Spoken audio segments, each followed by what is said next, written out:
Hi, today's video is about snapping. Snapping at your kids, snapping at your partner, snapping at everyone and everything. It's something that I hear about quite often from friends, from other clients, from fellow moms. They spoke angrily to their kids and they feel horrible about it, or they said something to their partner and immediately afterwards they regretted the tone in which they said it. It happens. It happens to me. It happens to all of us. There are many reasons why someone might snap. And of course, we don't like it. It's not nice. It doesn't make us feel good. It doesn't make the other person feel good. But most of all, I would like you to consider snapping as not just this thing that you do, that you hate, that, makes you feel bad, you don't like it about yourself. Snapping is a sign. It's a sign that something needs to change. It's a sign that something needs to change, or that there's a need that is not being filled.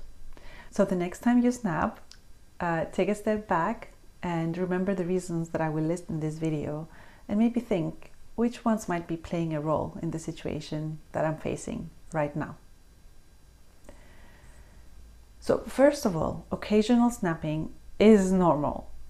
Parenthood is hard, and sometimes it's really hard, and there are tough days. So it's normal that you don't always exhibit your best behavior, even if you would have preferred to. Some days are just objectively tough. Sometimes it feels like a question or a request is like the drop that makes the glass overflow and you snap. That's it. I'm sure you know what I'm talking about. It's like there's a snap switch that gets turned on, and that's it. You're gonna snap. Think about it like lifting weights at a gym. Sometimes the weight is just too heavy and there's no way to lift it. And so that's where you would snap. Nevertheless, snapping is not pleasant. It's not pleasant for you. It's not pleasant for the person that is on the other side. We feel guilty. We feel annoyed with ourselves. And the other person feels at best uncomfortable and at worst under attack. And of course, if this happens over and over and over again, then that can actually have an impact on our relationships, even our relationships with our children. If they keep hearing us shout, or if we keep snapping at them, then there's nothing worse for a mom than snapping at their child, and then the child looking at them like, what just happened? What did I do? Is it my fault? And of course, it was horrible for a mom. So we're going to look at some reasons why you might be snapping that you maybe were not aware of. So the first one is, it's your hormones.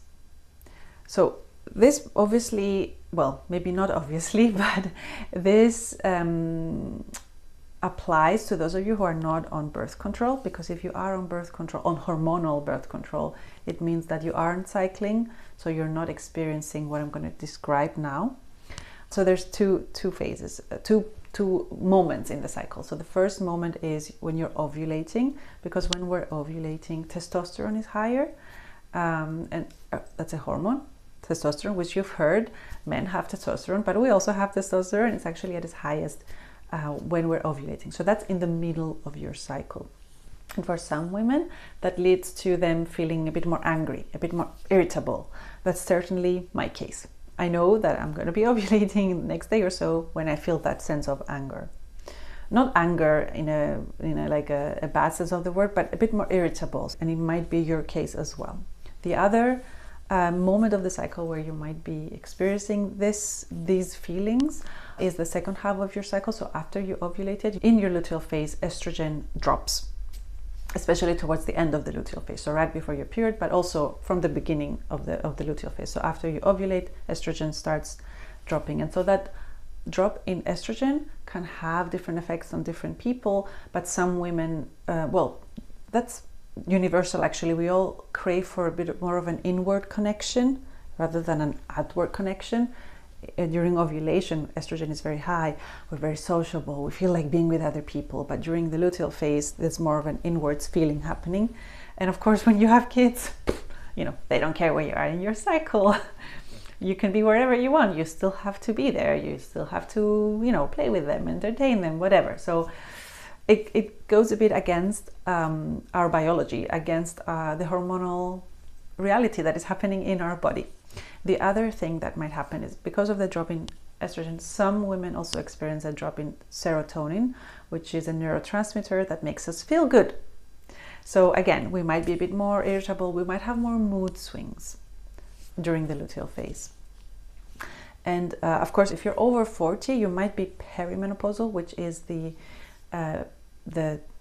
well, up to 10 years, it could be up to 10 years, it could be less, the period before you actually become menopausal. You're only menopausal a year after your last period. So the years preceding menopause are the premenopausal years, and often one of the symptoms is actually mood swings. So you might be in that category. But I don't want you to hear this and think, oh, yet another thing that we women have to face with our cycle. It's actually, I consider that to be more of a tool that we can use, because when we are aware of the different phases of the cycle that we are in, then we can, first of all, better understand why we might be feeling this way or another. And we can also use the different moments of our cycles where we're more inclined to be like this or like that. For example, as I said before, during ovulation, we're more sociable. So that's where you would plan your play dates or going out. During the second half of the cycle, in the luteal phase, where you have more progesterone, that hormone makes you kind of activate that mode where you want to clean everything, organize everything, put your socks in order, put things in color, get rid of, do everything that you have been postponing for the past month. You can do it during your luteal phase. So it shouldn't be holding us back. It should actually be something that can help us move forward. If you're interested, please book a call with me. We can talk about this. I'm fascinated about the menstrual cycle. So the next time that you feel really snappy and that your tolerance levels are not very high, look at your app or look at the calendar and just think, where am I in my cycle? And maybe you'll see that there's a pattern there. Now, the second reason why you might be more snappy is that you're dehydrated. Many of us forget to drink, and it's possible that that is one of the reasons, in any case, that might be leading to more irritation. Plus, if you're not drinking enough water, when we're talking a minimum of 1.5 liters a day, if you're not drinking enough water, you probably get more cravings. And when you get more cravings, you probably eat more sugar. And then you feel guilty and upset at yourself. And so it's a vicious circle. So make sure that you get a bottle like this, not plastic one, please. We don't like plastic bottles. This is aluminium. So that you get a bottle like this that you sip through throughout the day. This is a sports cup as well. It just helps me remember to drink, and it's easier to drink. So invest in a good water bottle. Now, another reason why you might be snappy is that you're not sleeping enough. Surprise, surprise. You might already be aware of this. But when we're not sleeping enough, we can be much more irritable. I know that my tolerance levels are close to 0 when if I haven't slept enough. So, but I know that about myself, so I don't get too upset if that happens. But it's like my engine is running low on fuel. It's like I'm driving a car, but please don't put another piece of baggage in the trunk of the car, because it won't drive, it will stop driving.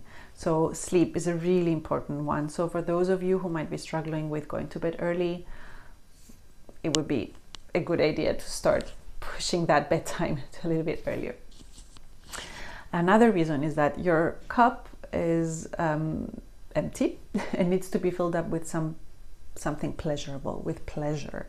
Because when we have children, we tend to put all our focus on them and their pleasure, but actually we also need some of that as well. And you might be thinking, okay, when am I ever going to do anything that brings me pleasure?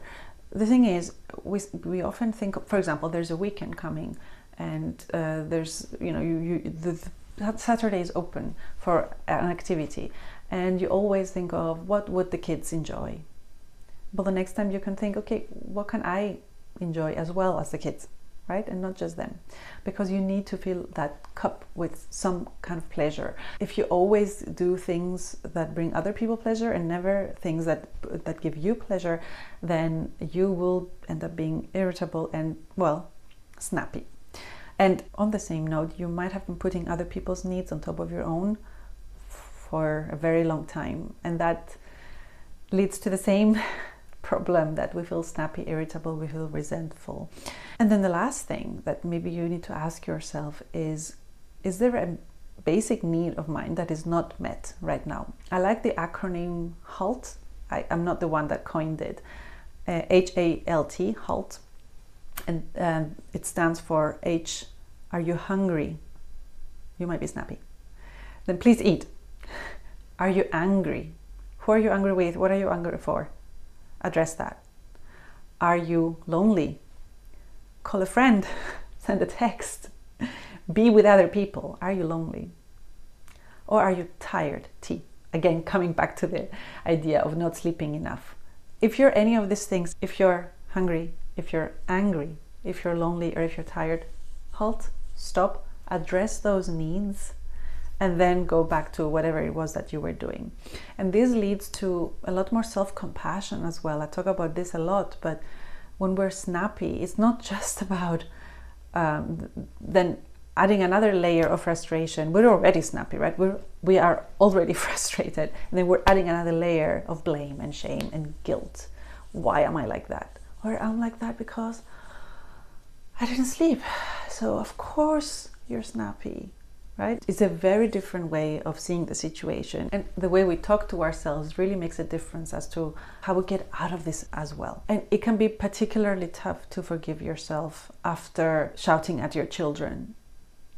And after all, it's not their fault. It's really not their fault. And you might also think, oh, that's the only thing that they'll remember of me, that I was snappy and angry and all of that. Rest assured, it won't be the only thing they remember of you. But remember, this is just your body's way of ringing the alarm bell and having you see that your needs are not being met and that something needs to change.